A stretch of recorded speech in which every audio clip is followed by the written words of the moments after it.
사로잡혔던 자의 자손이 첫째 달 14일에 유월절을 지키되 제사장들과 레위 사람들이 일제히 몸을 정결하게 하여 다 정결함에 사로잡혔던 자들의 모든 자손과 자기 형제 제사장들과 자기를 위하여 유월절 양을 잡으니 사로잡혔다가 돌아온 이스라엘 자손과 자기 땅에 사는 이방 사람의 더러운 것으로부터 스스로를 구별한 모든 이스라엘 사람들에게 속하여 이스라엘의 하나님 여호와를 찾는 자들이 다 먹고 즐거움으로 이레 동안 무교절을 지켰으니 이는 여호와께서 그들을 즐겁게 하시고 또 아수르 왕의 마음을 그들에게로 돌려 이스라엘의 하나님이신 하나님의 성전 건축하는 손을 힘있게 하도록 하셨음이었더라. 오늘은 은혜로 살아가는 사람이라는 제목으로 하나님의 말씀을 증거하도록 하겠습니다.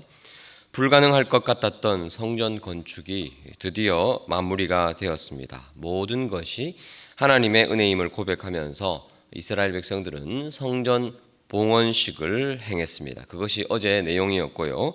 이제 오늘은 첫 번째 맞는 유월절 장면입니다. 19절을 보시면 사로잡혔던 자의 자손이 첫째 달 14일에 유월절을 지키되, 성전 봉헌식이 있은 후 약 40일 정도가 지났습니다. 그래서 이스라엘의 가장 큰 명절인 이제 유월절을 지키기 위해서 백성들이 다시 성전으로 모였습니다.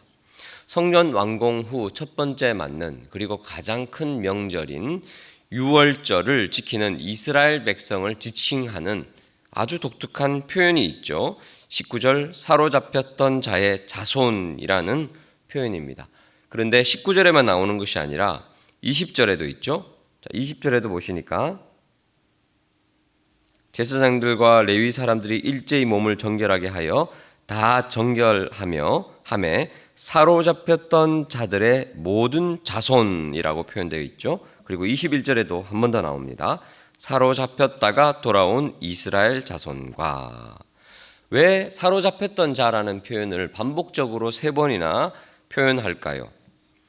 이스라엘 자손이라고 말해도 됩니다. 하나님의 백성, 이런 좋은 단어도 있습니다. 그런데 의도적으로 다소 부정적인 단어입니다.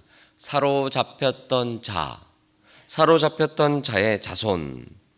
이 말은 전쟁 포로였던 자, 노예였던 사람, 이런 뜻이죠. 왜 이런 비참했던 과거를 들추는 표현을 사용할까요? 원래 이스라엘 백성들은 나라를 빼앗기고 전쟁에서 져서 페르시아 제국 곳곳에 흩어져서 살아야만 했던 사로잡혔던 과거를 가지고 있던 사람이라는 겁니다. 하나님의 은혜로 다시 고국으로 돌아오고 하나님의 은혜로 유월절을 지낼 수 있고 하나님의 은혜로 성전이 완공되었다. 그것을 강조하기 위함이라는 것이죠. 이렇게 유월절을 성대하게 지킬 수 있었던 것도 하나님의 은혜가 아니면 안 되었다라고 지금 강조하고 있는 장면입니다. 첫 번째 유월절은 언제였습니까? 출애굽기 12장 24절부터 첫 번째 유월절이 거행이 되는데 그때도 마찬가지였습니다. 이스라엘 백성들은 어떤 존재였습니까? 400년 동안 애굽에서 종살이 하던 사람이었습니다. 애굽 민족에 의해서 사로잡혔던 자, 그것이 바로 이스라엘 백성들의 실체였습니다. 그들의 조상 역시 사로잡혔던 자였지만 하나님의 은혜로 출애굽할 수 있었죠. 그리고 마지막 10번째 재앙, 모든 애굽에 있었던 사람들의 장자가 죽는, 그래서 모든 집안이 슬픔에 잠겼던 그런 아픔을 갖고 있었지만 이스라엘 백성들만큼은 어린 양의 피를 문설주에 바릅니다. 그리고 죽음의 천사가 그냥 지나가죠. 그것이 바로 유월입니다. 패스오버. 죽음의 재앙이 그냥 지나갔다라는 뜻이 유월. 그것을 기념해서 유월절입니다. 하나님의 은혜가 우리 백성에게 임했다라는 뜻이죠. 그래서 사로잡혔던 자들로부터 해방을 당합니다. 그리고 출애굽하고 홍해를 지나서 약속의 땅으로 향할 수 있었습니다. 이 모든 것이 하나님의 은혜였다라는 것을 기념하기 위해서 하나님께서 첫 번째 유월절을 행하라라고 말씀을 하십니다. 그것을 기억하라는 거죠. 원래 이스라엘 백성들은 노예였고 죽을 수밖에 없던 존재였고 사로잡혔던 사람이었습니다. 하나님의 은혜로 자유인이 되었고 하나님의 은혜로 하나님의 백성이 되었고 하나님의 은혜로 죽음에서 건진받아서 새 생명을 얻었습니다. 그때처럼 이제 유월절을 거행하면서 이스라엘 백성 역시 포로로 잡혔다가 하나님의 은혜로 이렇게 성전도 건축하고 또 유월절을 지낼 수 있게 되었다는 것입니다. 유월절을 통해서 그 은혜를 다시 기억하라는 뜻이죠. 여러분, 우리도 마찬가지죠. 우리도 사로잡혔던 자였습니다. 허물과 죄로 죽었던 존재였습니다. 하지만 어린 양 대신 예수 그리스도를 통해서 하나님의 백성이 된 줄 믿습니다. 주님의 은혜 아니면 우리가 여기에 있을 수 없습니다. 주님의 은혜 때문에 이 새벽을 깨우면서 주님의 얼굴을 바라볼 수 있게 되었던 것이죠. 내 의와 내 지혜와 내 능력이 아니라 내가 뭔가 내세울 수 있는 것 하나 없습니다. 우리는 사로잡혔던 자였습니다. 공중권세 잡은 자에 의해서 조종당했던 존재였지만 이제는 하나님의 은혜로 하나님의 아들과 딸이 되었고 모든 것이 하나님의 은혜입니다라고 고백할 수 있는 것조차도 하나님의 은혜인 줄 믿습니다.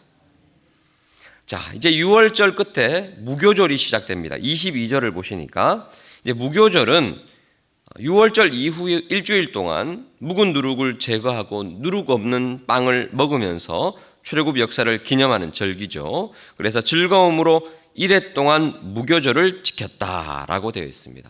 이 누룩은 죄를 상징합니다. 유월절 이후에 무교절을 지내면서 죄를 벗어버리고 우리는 하나님의 거룩한 백성이다 라고 깨닫고 거룩을 향해서 정결하게 살아가는 그런 삶을 살자라는 것을 기념해서 지내는 절기입니다. 죄를 짓지 말고 거룩하게 살자. 이것은 구원의 조건이 아닙니다. 내가 거룩하게 살기 때문에 구원받은 것이 아니라는 거죠. 구원은 오직 하나님의 은혜입니다.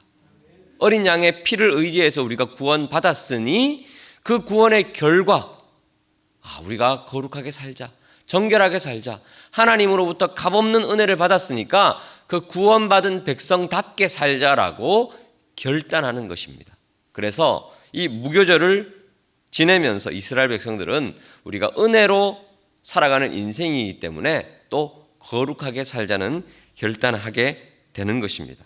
그 결단 끝에 하나님께서 어떤 은혜를 또한 주시죠. 22절을 보시니까 무교절을 지켰으니 이는 여호와께서 그들을 즐겁게 하시고 은혜로 구원받은 것을 깨닫고 거룩하게 살기로 결단하는 사람들에게 하나님은 즐거움이라는 이 세상이 줄 수 없는 기쁨이라는 선물을 주십니다. 우리 인생은 예배를 통해서 거룩하게 살고 하나님의 은혜를 깨닫는 순간 그때 참된 즐거움과 기쁨을 회복하게 되는 줄 믿습니다.